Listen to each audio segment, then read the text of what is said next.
Bwana Yesu asifiwe.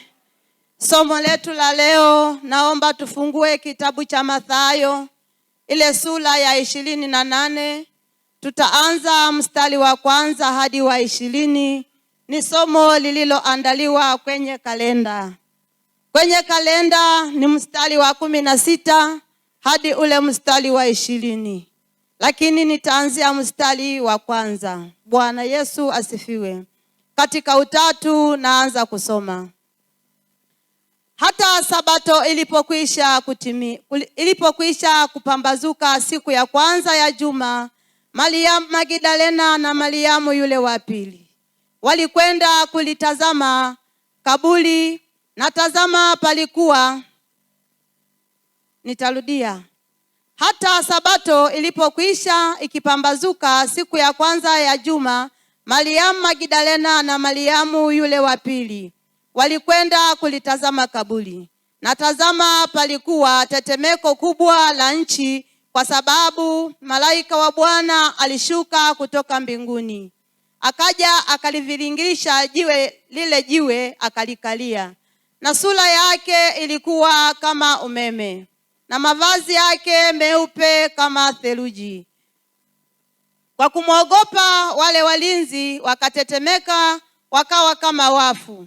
Malaika akajibu akawaambia wale wanawake, msiogope ninyi, kwa maana najua ya kuwa mnamtafuta Yesu aliyesulubiwa.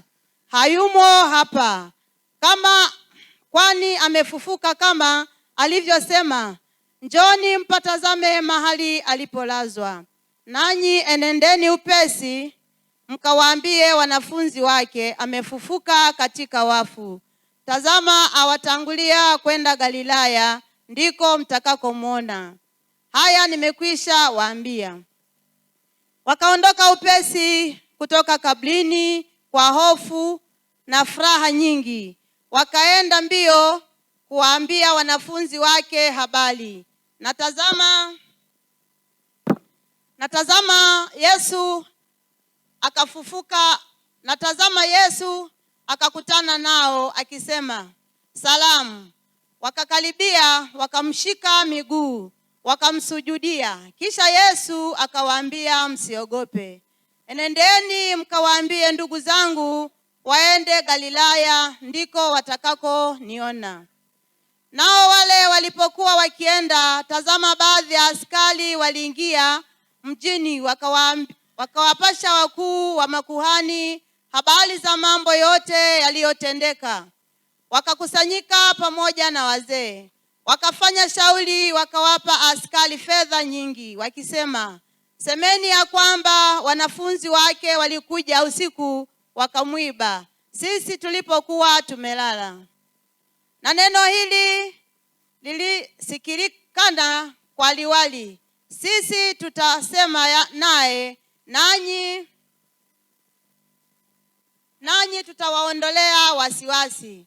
Basi wakazitoa zile fedha, wakafanya kama walivyofundishwa.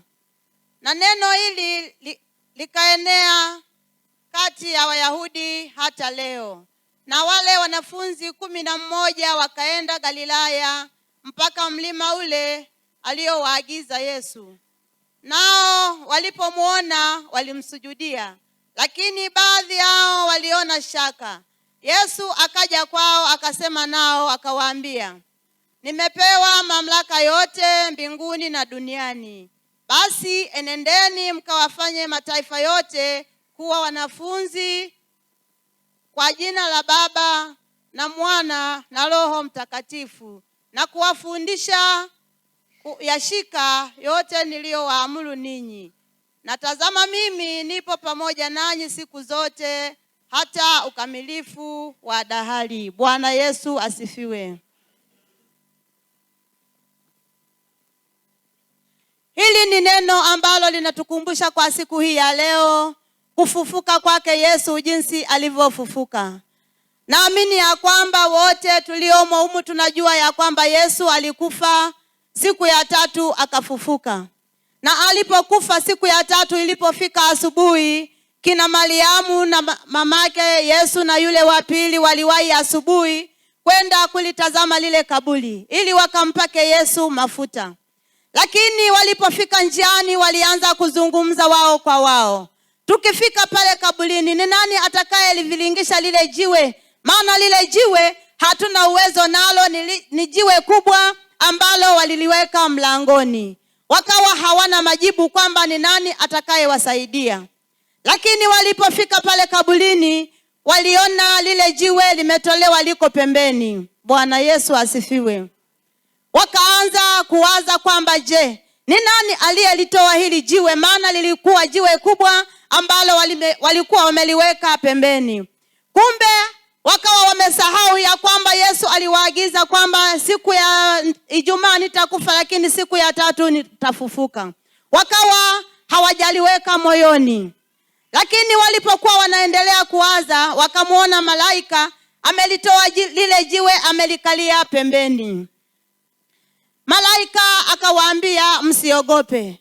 Lakini wale walinzi ambao walikuwa wanalinda lile kaburi, walipoona lile jiwe limetolewa pale mlangoni, wakaanza kufikiri kwamba je, sisi ni kwenye kaburi hili, lakini tutasema nini kwa wakuu wetu ambao walituweka hii kazi? Tutajibu nini? Kwa sababu walijua ya kwamba sisi tumekuwa walinzi kwenye kaburi hili, hawawezi kumuiba Yesu.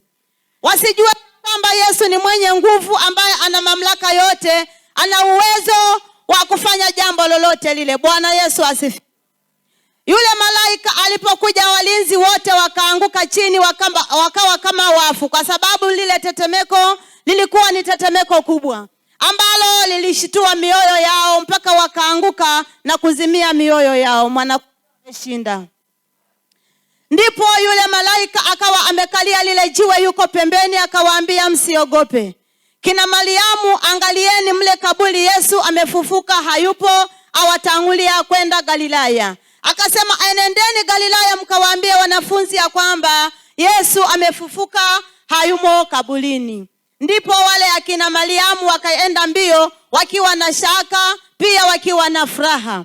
Wakaenda wakawapasha habari wanafunzi wake kwamba Yesu hayumo kaburini, amefufuka. Bwana Yesu asifiwe. Wale wanafunzi nao wakakimbia mbio kwenda Galilaya. Walipokutana na Yesu wakamsujudia.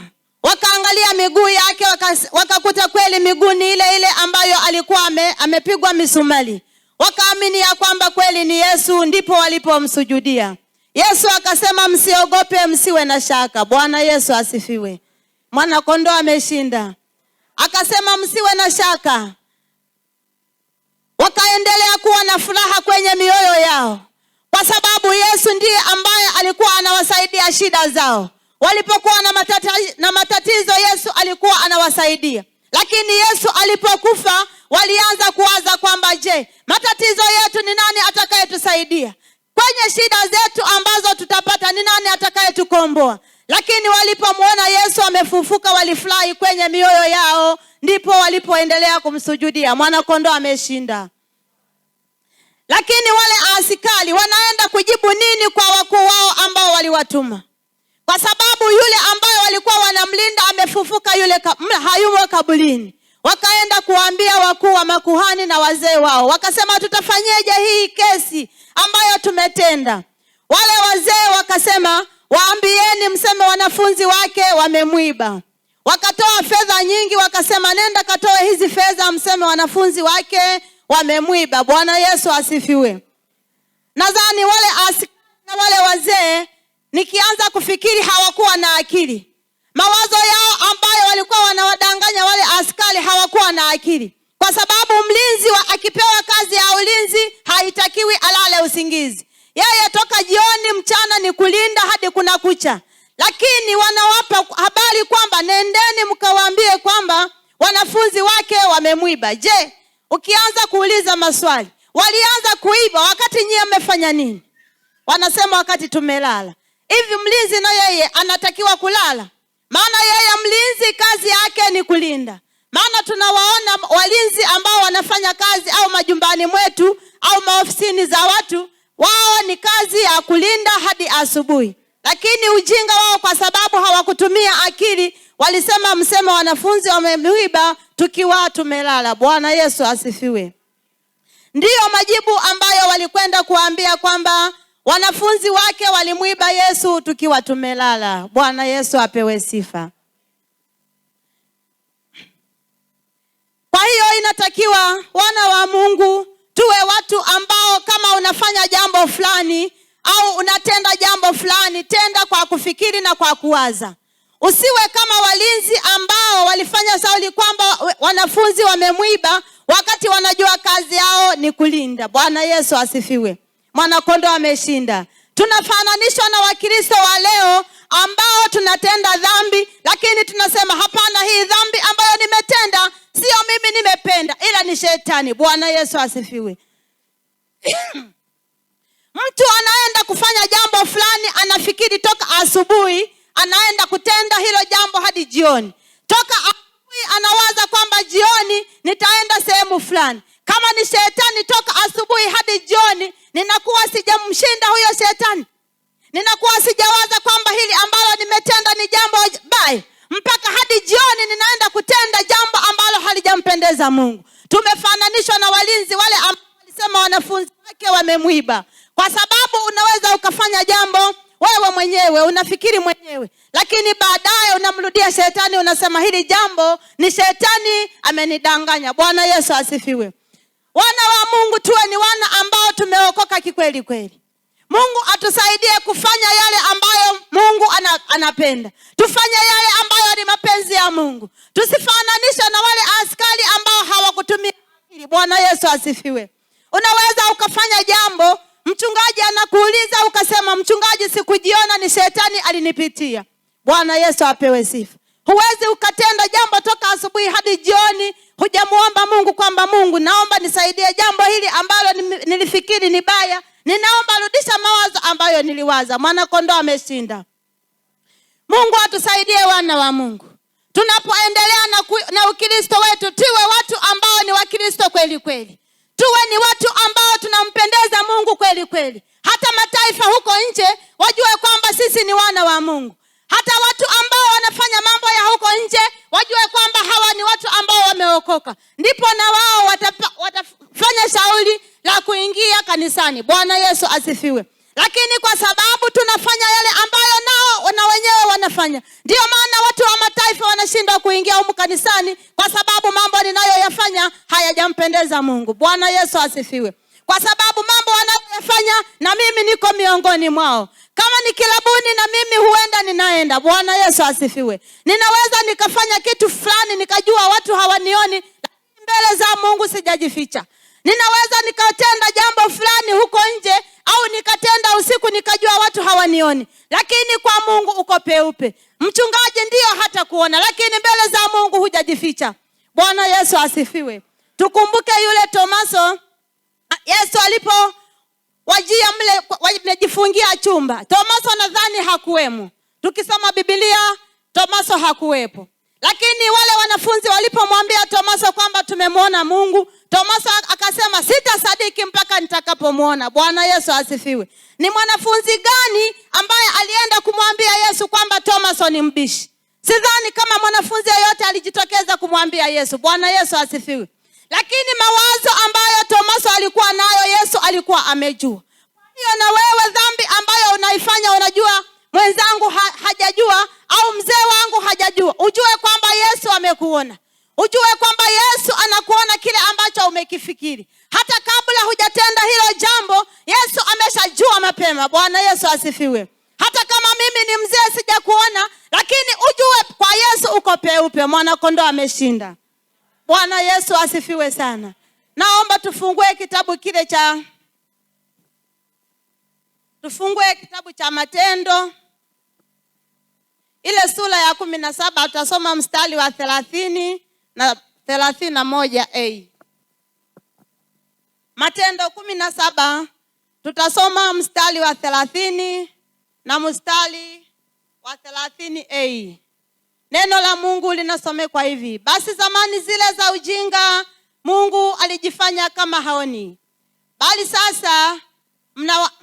bali sasa anawaagiza watu wote wa kila mahali watubu, kwa maana ameweka siku atakayo wahukumu walimwengu kwa haki, kwa mtu yule aliyemchagua. Bwana Yesu asifiwe. Kwa maana zamani zile Mungu alifanya hazioni. Dhambi ambazo walikuwa wanazitenda Mungu alikuwa kama hazioni, lakini alikuwa anajua mambo yote ambayo yalikuwa yanaendelea. Alijua matendo yote ambayo walikuwa wanayafanya. Lakini kwa sasa anawaagiza watu wa ibada kwamba ninaomba siku hizi ni siku za kutubu. Anawatangazia vijana wa kiume na wa kike, wazee na akina mama kwamba ninaomba siku hizi, ninaomba ni siku za kutubu. Ipo siku ambayo itakuja ambayo ni siku ya kuhukumiwa.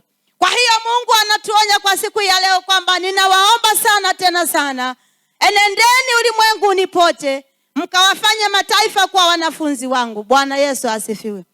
Wewe unajifanya kwamba Mungu hakuoni dhambi ambayo unayo. Wewe unajifanya watu hawajakuona dhambi ambayo unatenda. Hata kama umetenda masaa ya 8, lakini Mungu anakuwa amejua. Bwana Yesu apewe sifa. Haitakuwa wewe unajua Mungu hajakuona, lakini siku ya mwisho ndipo utakapojibia kwamba mambo ambayo ulikuwa unayafanya ulikuwa ni wapi. Kama unamdanganya ni mtu wa Mungu kwamba hakuoni, lakini mbele za Mungu huwezi ukadanganya. Kama unamdanganya mzee kwamba mzee hakuoni, lakini mbele za Mungu uko peupe. Bwana Yesu asifiwe. Mungu atusaidie wana wa Mungu kufanya mapenzi ya Mungu. Mungu akusaidie kutenda yale ambayo Mungu anayataka. Bwana Yesu asifiwe. Mwana kondoo ameshinda. Ukristo wa leo twanda kugaruka chinyuma nyuma. Twayamu ndashi lakini salishi twanda kugaruka chinyuma nyuma. Bwana Yesu asifiwe. Abantu bakwibusha bakuti apa bwana ujusha kuiputi. Hizi kwaya ambazo tumejiunga hizi zinakuja kutushitaki. Ikwaya ishi shoto kuimba pandashi pano bana bachala titukapo kujibia.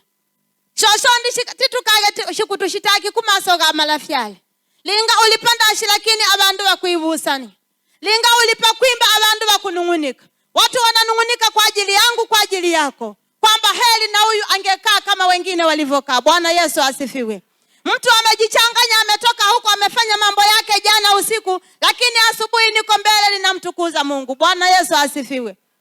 Ndali kwa zamani lole wakumbula. Wanasema zamani mtu akifanya dhambi, akienda mbele hata kama ni kuimba, alikuwa anapigwa hapo hapo. Bwana Yesu asifiwe. Alikuwa, lakini isalishi na mwao uombele imbivi na mwao uombele showa womba, lakini ukienda kuimba mbele mtu hajawahi pigwa kwa macho. Bwana Yesu asifiwe. Ila Mungu ndiye atakaye kupiga kwa fimbo yake atakayo amua. Bwana Yesu asifiwe. Mwana kondoo ameshinda. Mama mmoja bakisaba atuvusha tukibazee batimie umundu gwinya kuomba ishinishi. Unajua Wakristo ni wabishi sana. Abakristo tibabishi kuliko abapagani. Bwana Yesu asifiwe. Sasa walivyotuambia twaya kumuvusha. Twanda ukumuvusha tukuti jamani kwani kuomba ishinishi. Unajua majibu tuliopewa? Dhambi yikutesa. Tena inatesa. Linga tukukumbuka umtafya ishi kulima alihubiri hapa, alihubiri akanyelana kumnganya. Kama tutakumbuka. Gogo majibu akatupa akati umtafya akanyela mpaka kumnganya akafike achanganyikiwa lole pandashi indakaya. Po umye mngibaze sembuse ni ngatubu. Mzee ulikuwa ni mwezi wa ngapi? Wa 10? Nadhani ni mwezi wa 10 mwaka jana. Ndo majibu aliyotuambia. Akati mpaka Yesu akise ni misumali potinga puliki. Ubishi wa Wakristo. Ubishi wa mwana anayejifanya ameokoka. Kwa mdomo ameokoka lakini mioyo yao haijaokoka. Bwana Yesu asifiwe. Isale akwataga, ikwaya imbaga, lakini majibu hayo ndo anawaambia wazee. Mpaka Yesu akise ni misumali po itinga tubu. Akati umutafya bwa akunyela hadi kumnganya ingage ngutata na papo nikele, lakini pandashi indakai lole linga akiendelea gawaze shimo ndanda muke mana ngafu. Asante. Soba umutafi akisa amala mapema. Lakini pandashi ndaka ya pumye sembuse munga ambula ni ngatu paku Yesu kise ni misumali. Bwana Yesu asifiwe. Ulikuwa ni mwezi wa 10 kama sikosai au wa 9 mwaka jana. Lakini ghadhabu ya Mungu ilivyoshuka, linga wati ngumutanila uchala. Linga wati uchala atana maka, Mungu ana nguvu kupita mambo yote. Mungu anatenda makuu kupita wakuu wote. Mungu anatenda makuu kupita raisi. Raisi hana kitu chochote. Lakini Mungu alivyoshuka ghadhabu yake mpaka sasa hayupo. Bwana Yesu asifiwe. Alitujibu mwezi wa 10, lakini wa 12 Mungu akashusha misumari ambayo alikuwa anahitaji. Bwana Yesu asifiwe. Kwa hiyo wana wa Mungu, tusiwe watu wa kumtania Mungu. Kama umeingia kanisani uwe umeingia kikweli kweli. Kama unajiita umeokoka uwe umeokoka kweli kweli. Mambo ya Mungu sio ya kuleta utani. Humu kanisani usilete utani. Mungu atashusha ghadhabu yake ambayo utakuwa unashangaa. Usije ukasubiri kwamba Mungu atakuja kuhukumu ulimwengu mzima. Atakuhukumu wewe kwa siku yako mwenyewe. Bwana Yesu asifiwe. Na Mungu abariki neno lake. Amen.